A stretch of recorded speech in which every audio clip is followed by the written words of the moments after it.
2016 Honda Pilot. I'm doing the fuel filler neck replacement. So inside my Honda Pilot, I got a couple check engine light codes, check engine lights on. I got a very small evap leak and a very large evap leak. I got a video on how to diagnose these and how to check the whole system. But long story short, it ended up being my fuel filler neck.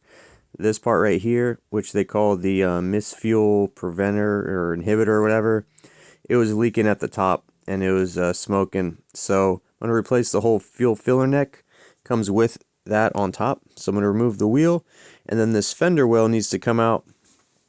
This fender well is like a mix of Phillips screws, 10mm bolts, and a few plastic clips. So I'm going to go ahead and get those out. Get these screws out. I don't know the exact number, but there's these screws. They're kind of go all over, and there's also screws on the very bottom side down here. There's one right here, and then there's a couple underneath the fender well that you got to get out. Two little black clips. They're the type where you pop the center out.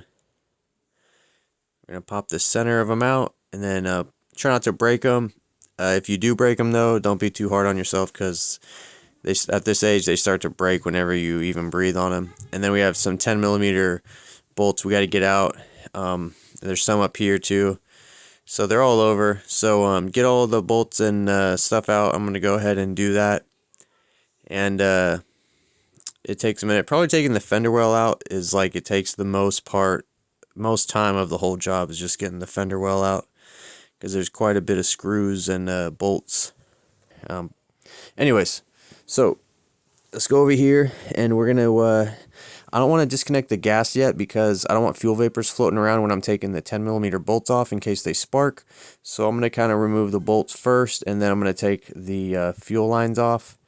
There shouldn't be any raw fuel coming out of them when we take it down, but you know, just to be safe. So I got my 10mm socket on my gun here, and then I'm going to go ahead and remove this 10mm bolt right here, and then I'm going to remove the one up here. Now once the top one comes off, the whole thing becomes kind of loose, and you know, so when you go to remove these, how you do this is you just squeeze the little plastic tabs on the top, and then you're going to use your other hand to kind of wiggle and pull the hose downwards. Wiggling is your friend. Just pull it off like that, and try not to break that clip because we need it. And then see, this is kind of loose now, so I'm going to use two hands. This one down here is the same thing. We're going to push this lime green clips inwards, and then kind of just grab it and wiggle it from the bottom and pull it off. Just like that. And then once you get that off, this thing is completely loose, and we're just going to kind of twist it and gently wiggle it down and pull it out of the rubber grommet on the top. This guy right here, you can just kind of twist it and pull it down gently, and there it is. We removed it. Important, you need to make sure you don't break these retainer clips right here on the smaller and the bigger pipe. We're going to need these. We're going to switch them over to the new filler neck assembly. Basically, you just kind of just pop them off like this. They're not a full circle, so you can remove them easily. And then same with the small one.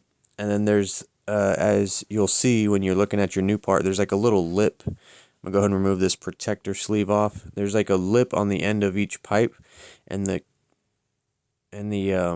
little attachment clip, it has a little opening for the lip, and then you put it on just like that, and then you'll see it. Oh, this one got a little crooked, but yeah, just like that.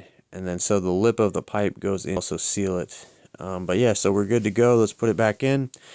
Just gently kind of twist and push just through the rubber opening at the top.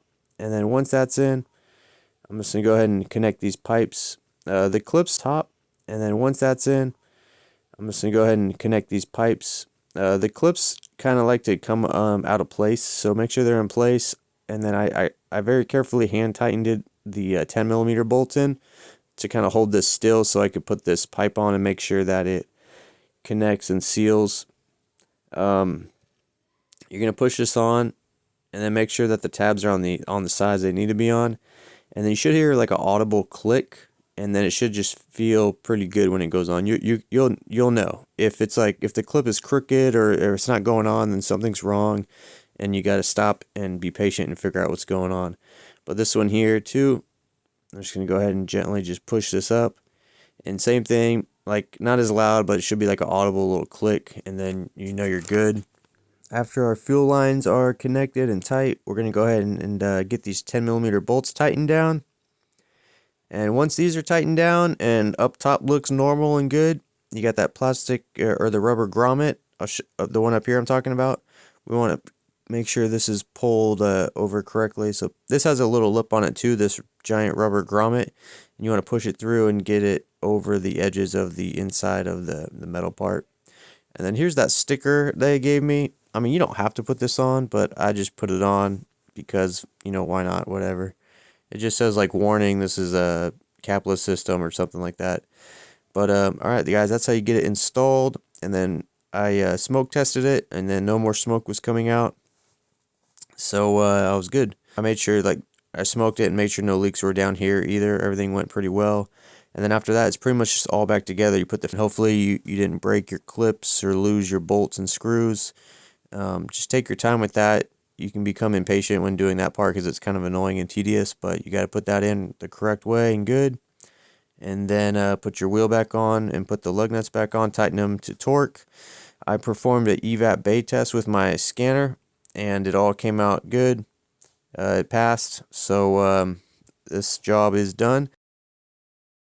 Alright guys, that's all the information I got for you. The rest of the video is just some products and other stuff I got going on. Totally up to you if you want to stick around.